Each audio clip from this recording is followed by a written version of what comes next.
Supreme court और संसद को लेकर इस वक्त देश में एक अलग ही तरह की बहस छिड़ी हुई है।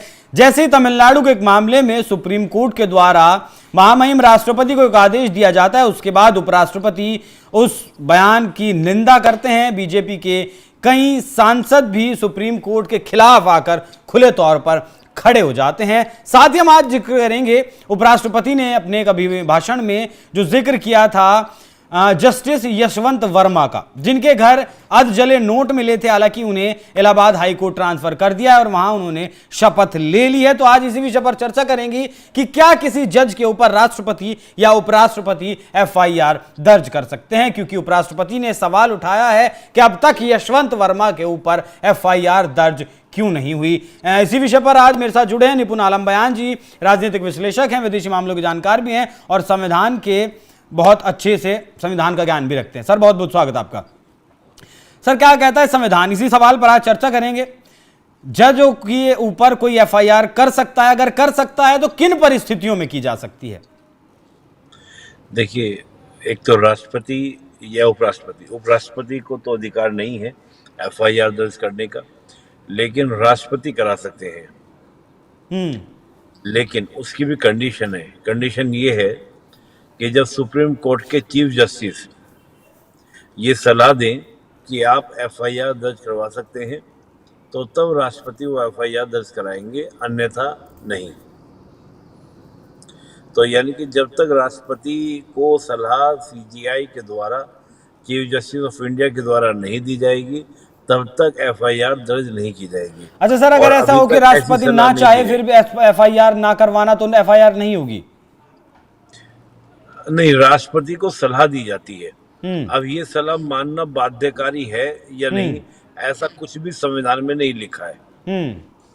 अच्छा सर, संविधान में कुछ तो ऐसा लिखा होगा जिससे कि जज, अगर देखिए जज भी इंसान ही है, कोई गलत काम भी कर सकते हैं, गलती भी हो सकती है।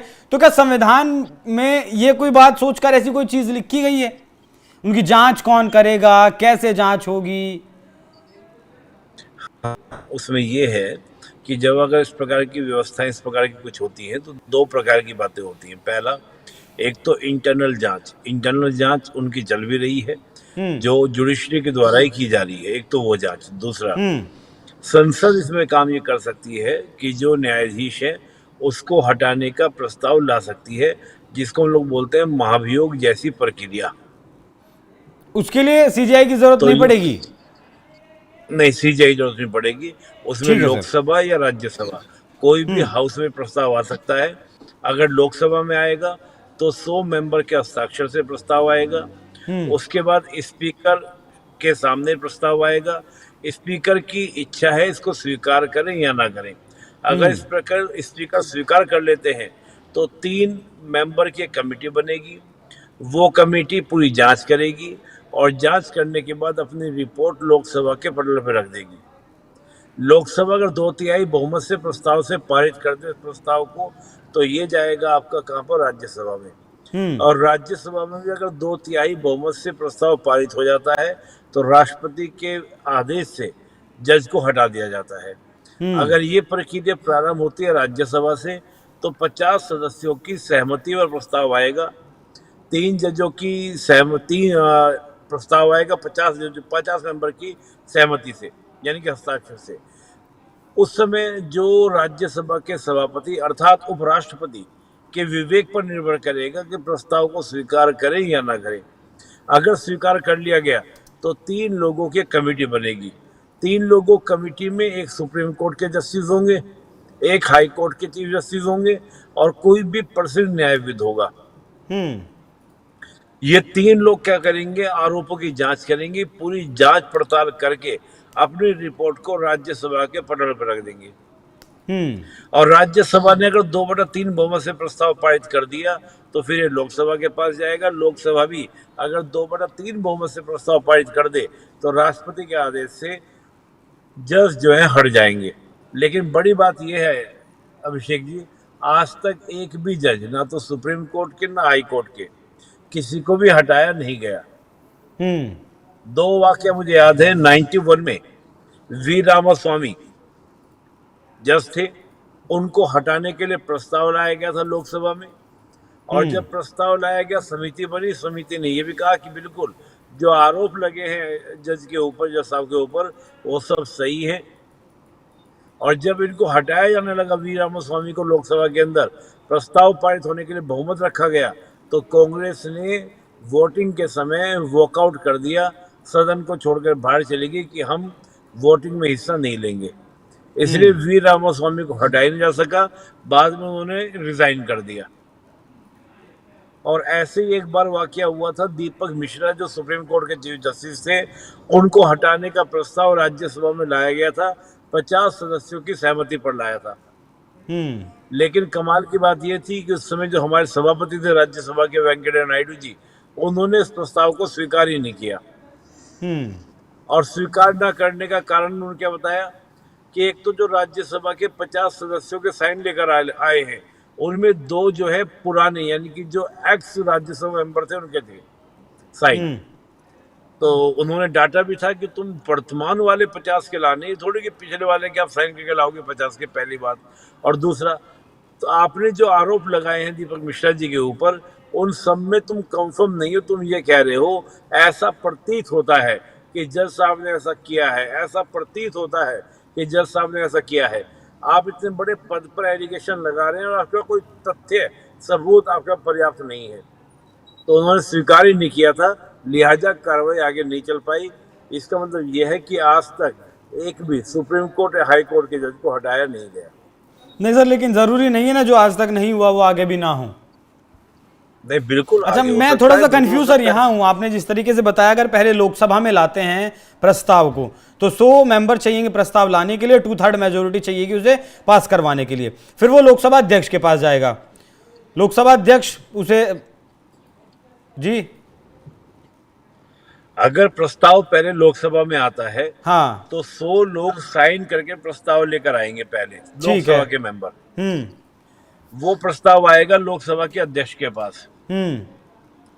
लोकसभा के अध्यक्ष के विवेक पर निर्भर है कि उस प्रस्ताव को स्वीकार करें या ना करें। अगर स्वीकार कर लिया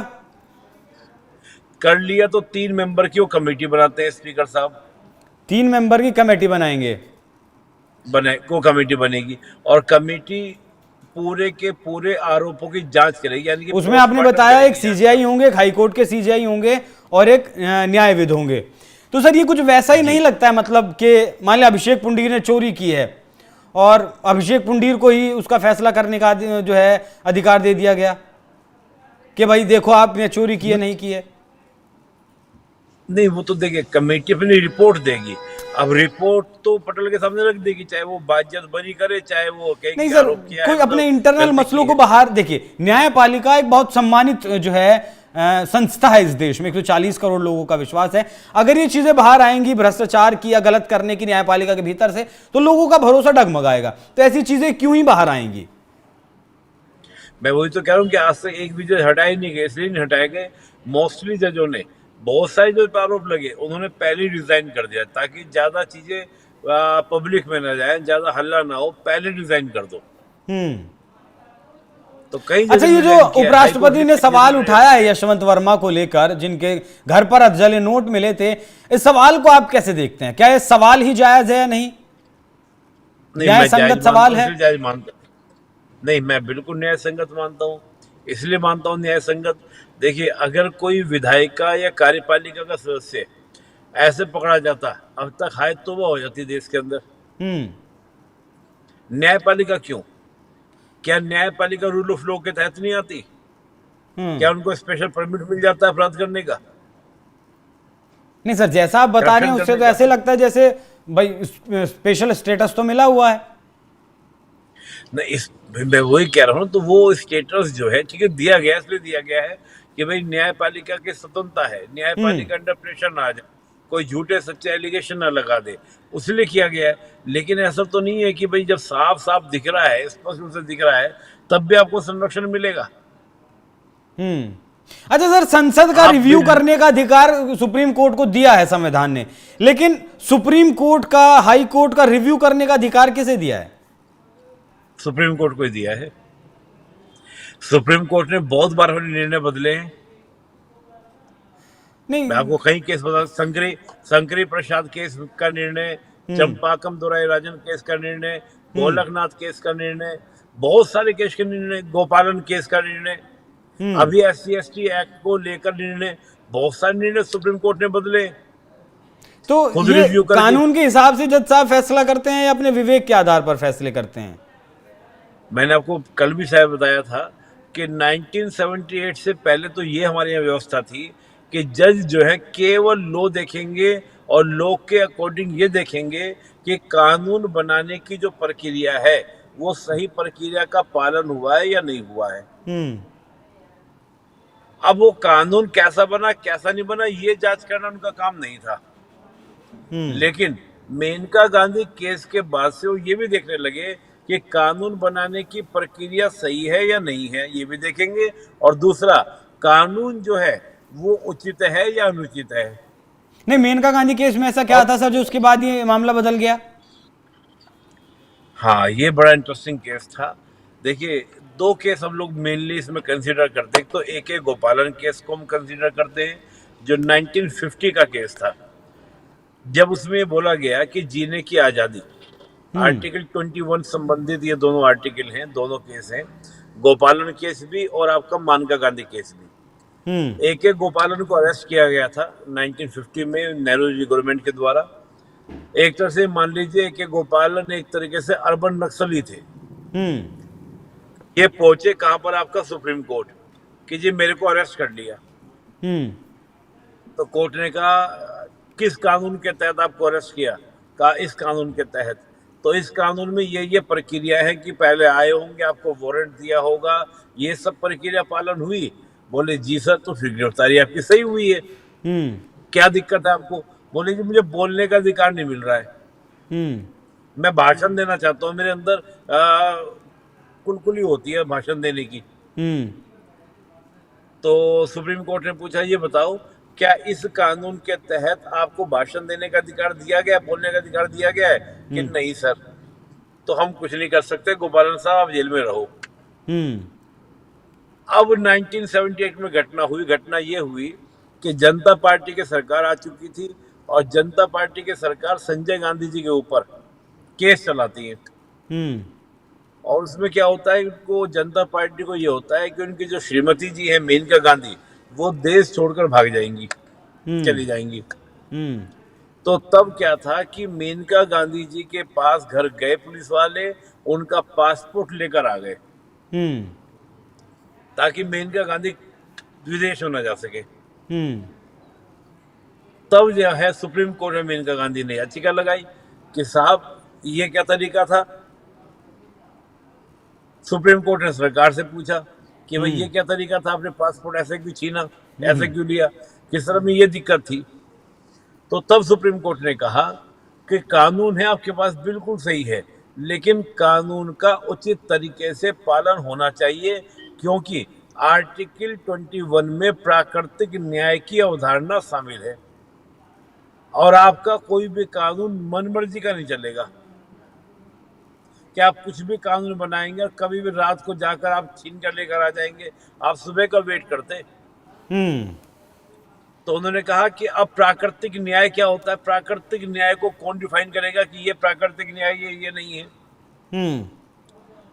तो कोर्ट ने कहा हम अपने विवेक से तय करेंगे क्या सही है और क्या गलत है। तो वहां से सारी चीजें बदली हमारे संविधान की, और न्यायपालिका उसके बाद से खुद एक्टिव होकर डिसीजन देने लगी बहुत सारे केसेस में, बहुत सारे मामलों में। वहां से फिर आर्टिकल 142 का जो है वो इस्तेमाल ज्यादा होने लगा, उसका रूप अलग दिखने लगा। जो सक्रियता, देखिए कानून बनाने का काम नहीं था न्यायपालिका का, अब न्यायपालिका कानून बनाने लगी। जैसे सड़क के 500 मीटर के दायरे में ठेका नहीं होना चाहिए, शराब बिक्री नहीं होनी चाहिए। अब शराब बिक्री कहां पर होगी कहां पर नहीं होगी तो कार्यपालिका सरकार देखेगी। और आपके पास एक एक्सीडेंट का केस गया, आपने डिसीजन देना शुरू कर दिया, जबकि पूरे सड़क हादसों में मात्र 4.2% है जो लीकर पीने की वजह से एक्सीडेंट होते हैं। 50% से ज्यादा जो एक्सीडेंट होते हैं सड़कों पर वो तेज स्पीड के कारण होते हैं, हाई स्पीड के चलते। ठीक है सर। ऐसी एक बात मुझे याद आया एक जोली LLB मूवी आपको याद होगी। हाँ सर, मूवी तो याद है लेकिन देखी नहीं है। देखिए नहीं, उसमें न्यायपालिका की थोड़ी मजाक बनाई गई थी। तो जज साहब ने उसमें भी कटिंग लगवा दी, कैंची लगवा दी कि ये सीन नहीं दिखाना। अच्छा। मतलब नेताओं की मजाक बनी, पुलिस की मजाक बन जाएगी, सबकी मजाक बन जाएगी, पर जज की नहीं बनेगी। और अगर जज को ही देखना है कि कौन सी मूवी दिखाई जाएगी कौन सी नहीं, तो जो केंद्रीय प्रमाणन बोर्ड है, आप देखते हो जब भी कोई मूवी आती है तो उसके ऊपर पहले सर्टिफिकेट आता है मूवी का। और वो बोर्ड कौन बनाता है? कार्यपालिका बनाती है। उस बोर्ड को हटा दो, जज ही तय करेगी कौन सी मूवी देश में चलेगी कौन सी नहीं चलेगी। ठीक है सर, बहुत धन्यवाद। तो जिस तरीके से उपराष्ट्रपति जगदीप धनखड़ ने सवाल उठाया था जस्टिस यशवंत वर्मा को लेकर कि अब तक जस्टिस यशवंत वर्मा के ऊपर FIR दर्ज क्यों नहीं की गई है, उसका पूरा विश्लेषण हमने समझने की कोशिश की कि एक जज पर FIR दर्ज करना कोई आसान काम नहीं है, महाभियोग लाना कोई आसान काम नहीं है, बहुत मुश्किल ये पूरा जो है प्रोसेस है और न्यायपालिका की जांच सिर्फ न्यायपालिका ही कर सकता है, ऐसा संविधान में लिखा है। बाकी देखना दिलचस्प होगा कि आगे इस मामले में क्या सुप्रीम कोर्ट जवाब देता है या फिर ऐसे ही चुप्पी साधे रखता है। सर आपका बहुत बहुत शुक्रिया, बहुत बहुत धन्यवाद आपका। दर्शकों, आपको चर्चा कैसी लगी कमेंट कर जरूर बताइएगा। नमस्कार।